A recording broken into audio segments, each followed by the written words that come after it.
जय जय राम कृष्ण हरे राम राम जय जय राम कृष्ण हरे जय जय जय जय एवढा विश्वास आहे जरी मुलं आली नसतील कदाचित पण त्यांच्यावर बीजारोपण करण्याचं काम तुमचं आहे.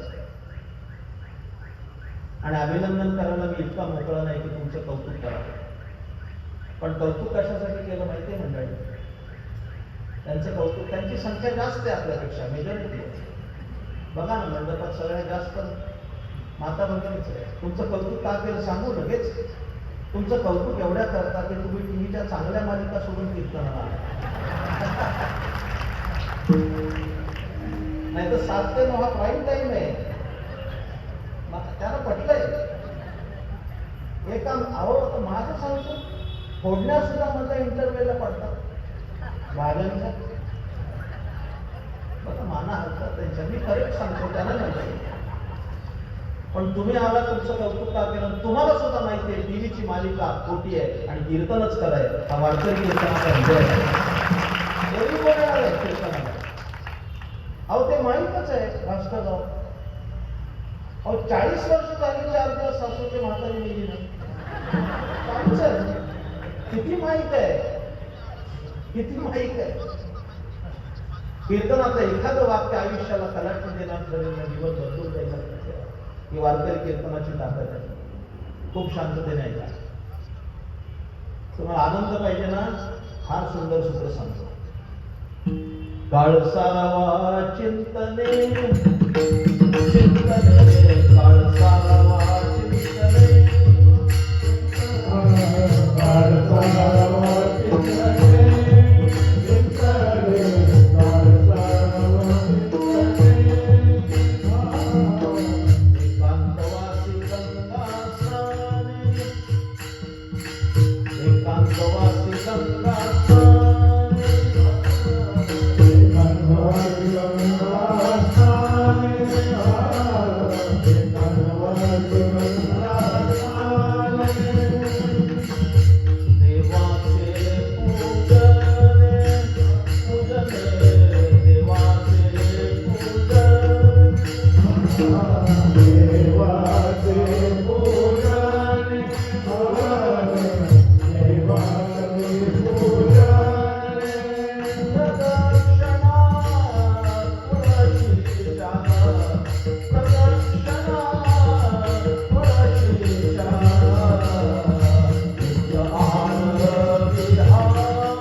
एक सूत्र आता सांगणार आहे संक्षेपाने. इकडे लक्ष द्या. आनंद पाहिजे ना, मग पहिली गोष्ट केली पाहिजे, चिंतन केलं पाहिजे. हा पहिला शब्द घातला तुकाराम महाराजांनी. काळ सारावा चिंतन. चिंतन करा.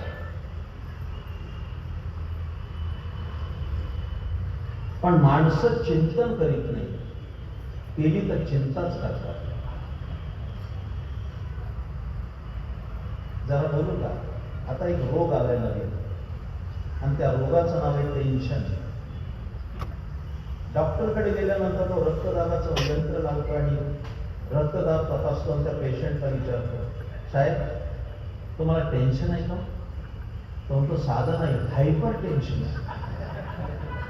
त्याला शिवाय जेव्हा साधं टेन्शन अप्रतिष्ठेचं वाटतं, हायपर टेन्शन पाहिजे.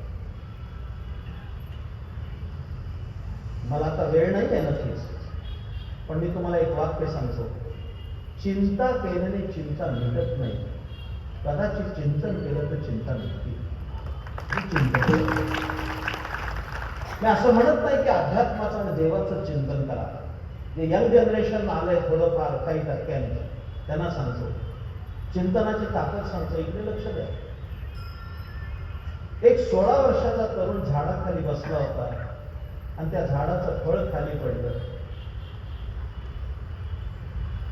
ते फळ खालीच का पडलं याचं चिंतन केलं तर जगाला गुरुत्वाकर्षणाचा शोध लागला आणि तो न्यूटन ठरला. त्याच्या अगोदर काही खाली फळं पडत नव्हती. पण त्या तरुणानं नुसता विचार केला खाली का पडलं, वर का गेलं नाही. जगाला एक मोठा सिद्धांत मिळाला. लक्षात ठेवा, काही काळ चिंतन केलं पाहिजे. मला कल्पना आहे की मला विस्तार करायला जागा असताना सुद्धा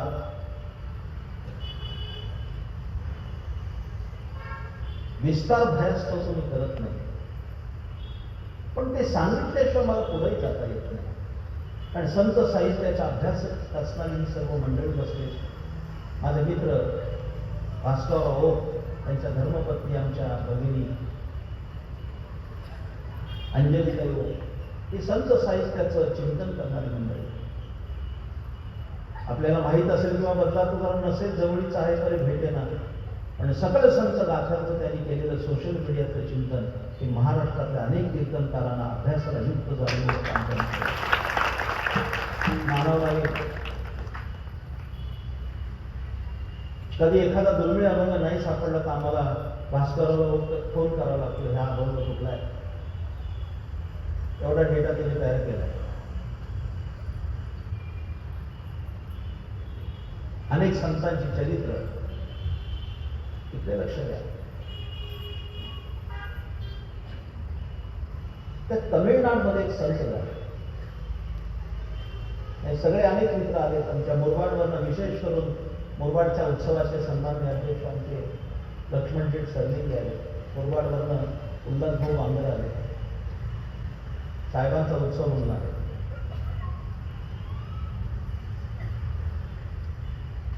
त्या तिरुवल्लुवर नावाचे एक संत ऐकून तर ठेवा. शिवाजी महाराज एक तिरुवल्लुवर नावाचे संत एक तमिळनाडूमध्ये, आणि त्यांनी पुरल नावाचा ग्रंथ लिहिला.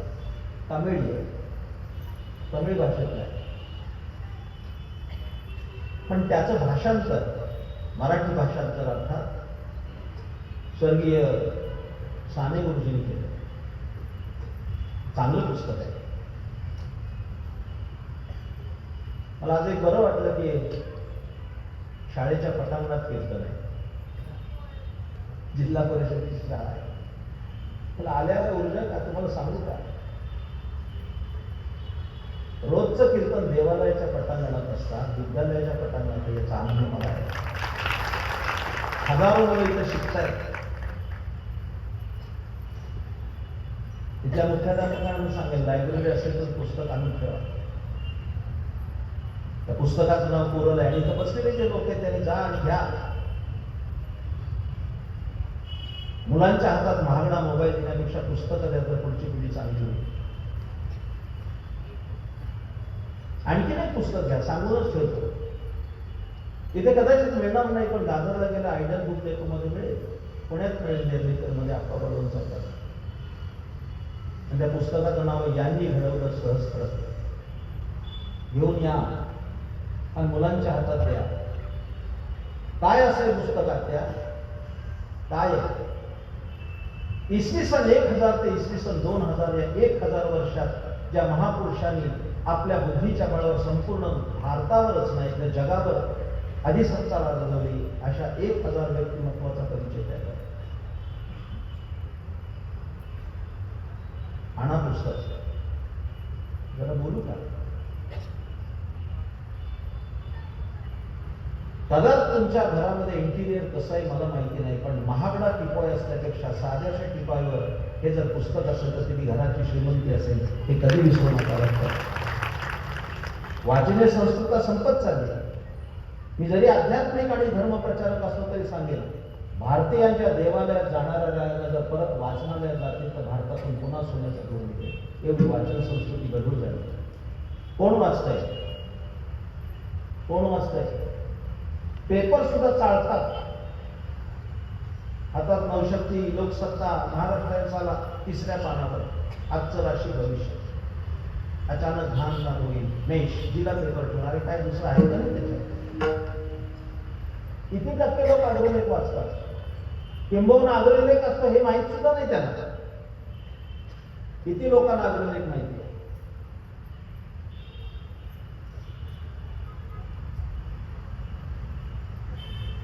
मुद्दा इथे चाललाय की कुरल वाचा. त्या कुरलमध्ये एक शब्द आहे, मला त्या या विचाराच्या पुष्टी करता ते नाव सांगितलंय. इतकं तिरुवल्लवाराने सुंदर लिहिलंय. माझं सगळं कीर्तन कळू नाही तर न कळू. तिरुवल्लवर असं म्हण, अहो चिंता कधी करतो माणूस?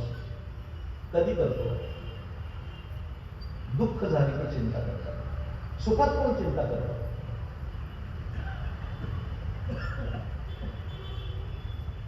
शुभमंगल सावधान झालं त्या दिवशी कोण चिंता करणार? सुखाच्या क्षणी त्या दिवशी किती आनंदात होतो, त्याला कुठं माहिती उद्यापासून चिंता सुरू होणार. त्या दिवशी कोण चिंता करत? सुखामध्ये चिंता नसते, ती दुःखात असते. इकडे लक्ष द्या. तिरुवल्लवराचं वाक्य मला इतकं आवडलंय की ते मी कदाचित माझ्या हृदयाच्या समजुतीत लिहून ठेवलं. इतकं सुंदर वाक्य आहे तिरुवल्लवराचं, अप्रतिम. तुम्हाला सांगताना मला आनंद होतोय. तिरुवल्लवर असं म्हणतात, बडी गौर से सुनो. फारच सुंदर आहे.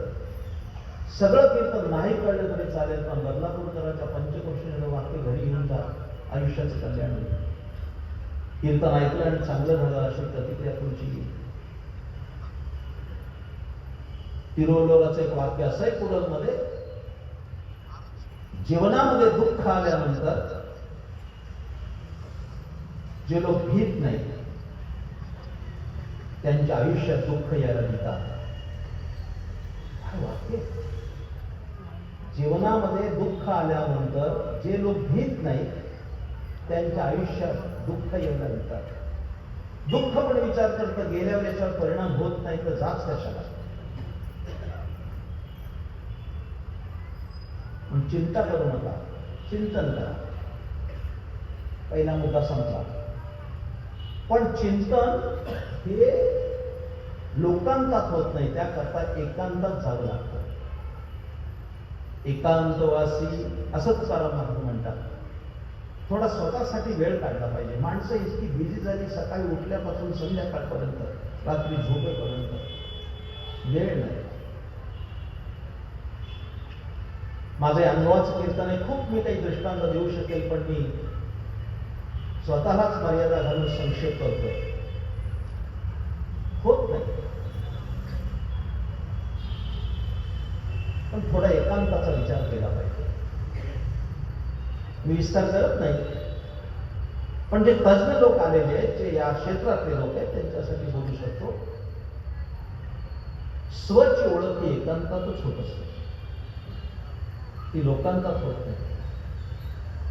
पण तुकाराम महाराज भंडारा, भामचंद्र, घोराड्या या निर्जन स्थळी जात होते. कशा करता?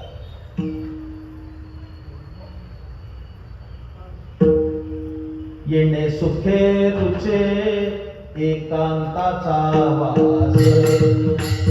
येणे सुखे रुचे एकांताचा वास. येणे सुखे रुचे एकांताचा वास. येणे सुखे रुचे एकांताचा वास. येणे सुखे रुचे एकांताचा वास. येणे सुखे